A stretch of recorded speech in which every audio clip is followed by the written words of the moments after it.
اس وقت میں اٹک کی تحصیل فتح جنگ میں موجود ہوں. جس فارم ہاؤس میں موجود ہوں دور سے دیکھنے سے تو یہ لگتا ہے کہ یہ کسی بلینئر کا فارم ہاؤس ہے، لیکن ایسا نہیں ہے. اس فارم ہاؤس کی خصوصیت یہ ہے کہ یہاں پر انسان نہیں بلکہ بیل رہتے ہیں، اور بیل بھی وہ جن کی قیمت لاکھوں نہیں بلکہ کروڑوں تک ہے. میرے ساتھ اس فارم ہاؤس کے آنر موجود ہیں.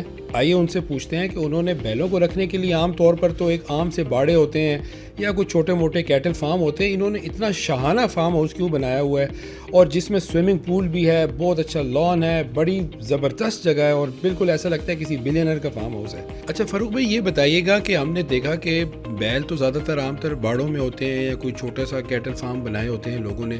آپ نے اتنا بڑا سیٹ اپ بنایا ہوا ہے اور بالکل جیسے شاہانہ لائف سٹائل ہوتا ہے، یہ کیا وجہ تھی اس طرح کا فارم ہاؤس بنانے کی؟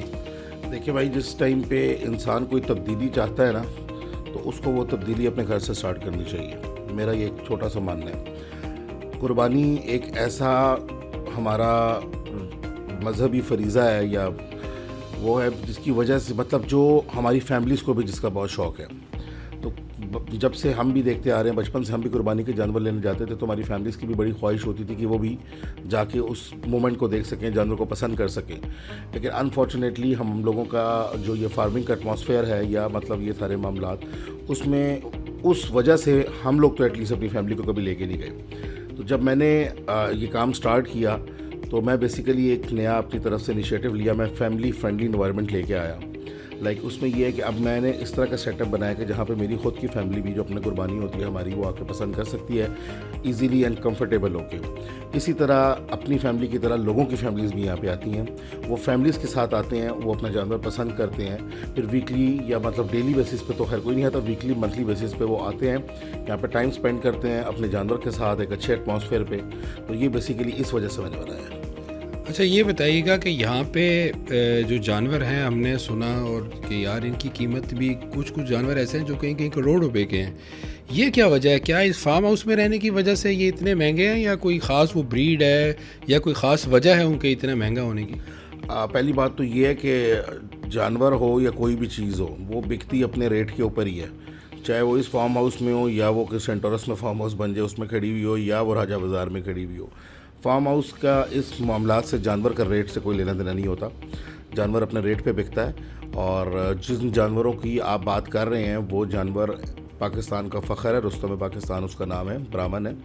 اور اس کو ہم کلیم کرتے ہیں، ہم ہی نہیں سب ایڈمٹ بھی کرتے ہیں کہ پاکستان میں رستم پاکستان کے جتنا بڑا اور تیار اور اس سائز میں برہمن نہیں ہے. وہ 1 in a million ہے. لیکن جو ایسی منفرد چیز ہوتی ہے نا، چاہے وہ جانور ہو یا دنیا کی کوئی بھی چیز ہو، وہ گاڑی ہو یا کچھ بھی ہو، جو ایسی اینٹیک چیز ہوتی ہے اس کا ریٹ پھر ایسا ہی ہوتا ہے. اور یہ ریٹ اس کا ہرگز میں نے نہیں کیا.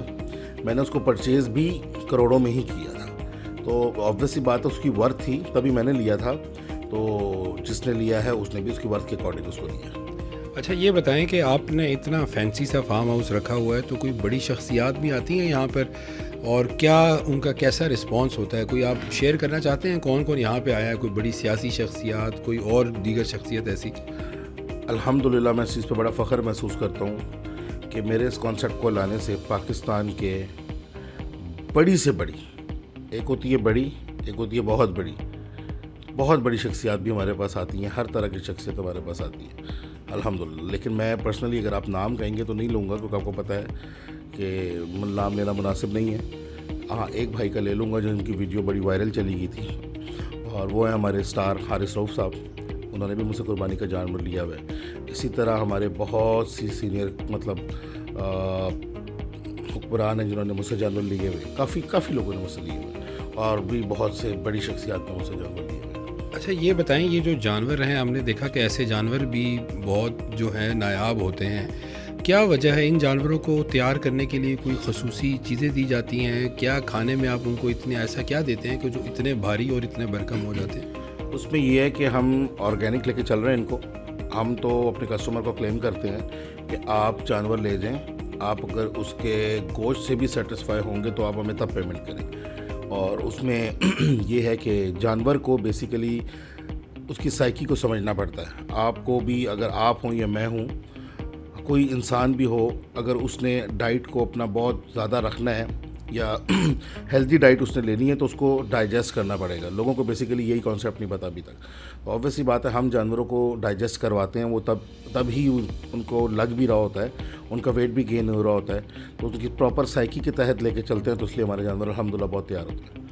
اچھا, یہ میں کچھ دن پہلے سوشل میڈیا پر ویڈیوز دیکھ رہا تھا. ایک ویڈیو تھی میرا خیال ہے آپ کے, کوئی اوپننگ تھی فارم کی یا کوئی کیٹل شو تھا جس میں کافی زیادہ لوگ آئے ہوئے تھے. یہ کیا کانسیپٹ ہے, یہ کیا ہوتا ہے کہ ایک ہی دن اتنے زیادہ لوگ آئے ہوتے ہیں؟ بیسیکلی بھائی میں بہت نیچے سے اٹھا ہوں, اور مجھے آج بھی وہ ٹائم یاد ہے کہ جب میں اس طرح کے قیمتی یا خوبصورت جانوروں کو دیکھنے سے بھی ہچکچاتا تھا ایسی جگہ پہ. کیونکہ آپ کو پتہ ہے, آپ ہمارے پاکستان میں ایک یہ بڑا غلط کانسیپٹ ہے کہ ہر چیز کی ایک باؤنڈری سیٹ ہے. وی آئی پی ہے تو وہ وی آئی پی کی باؤنڈری ہی الگ ہے, اس میں عام بندہ جانے سے گریز بھی کرتا ہے, اور وہ عام بندہ جانے سے گھبراتا بھی ہے. میں خود گھبراتا تھا. تو بیسیکلی وہ ایونٹ ہر سال اتنا بڑے پیمانے پہ اتنا خرچہ کر کے کروانے کا مقصد صرف ایک ہوتا ہے کہ ہر وہ انسان جو کہ یہ افورڈ نہیں کر سکتا, یا مطلب جس کی استطاعت سے باہر ہے, وہ ہمارے پاس آئے, ہمارے جانوروں کا شوق کرے, اور اپنی فیملیز کے ساتھ آئے, اپنے بچوں کو لے کے. تو وہ بیسیکلی ایک ایونٹ رکھتے ہیں ہم لوگوں کے لیے, مطلب جو قربانی نہیں بھی کر رہے وہ ہمارے پاس آئیں, ان کو اپنا جانور سمجھیں. تو اس لیے وہ لوگوں کا شوق پورا کروانے کے لیے, اور خاص طور پہ کیونکہ میرا موٹیو ایک ہے کہ میں اپنے پاکستان کی لوکل بریڈ کو پروموٹ کر رہا ہوں, تو اس لیے بھی میں وہ ایک دعوت کرواتا ہوں. اچھا فاروق بھائی, آخر میں یہ بتائیے گا کہ آپ نے یہ تو بڑا اچھا انیشیٹو لیا ہے اور بڑا منفرد قسم کا ہم نے یہ سارا آپ کا سسٹم دیکھا ہے. کیا اس سے آگے بھی کچھ سوچ رکھا ہے آپ نے؟ الحمدللہ, جس اللہ پاک نے مجھے جتنی عزت سے جتنے تھوڑے سے ٹائم میں نوازا ہے, میں اللہ کا بہت شکر ادا کرتا ہوں. الحمدللہ اپنے ان چاہنے والوں کا بہت شکر ادا کرتا ہوں جو کہ میرے لیے دعا گو ہیں. انشاءاللہ تعالیٰ جس حد تک ہو سکا اس حد تک آگے جاؤں گا, اور میرا موٹیو اور مشن ایک ہی ہے کہ اپنے پاکستان کی لوکل بریڈ کو میں انٹرنیشنل لیول پہ لے کے جاؤں گا انشاءاللہ تعالیٰ. بہت شکریہ فاروق بھائی.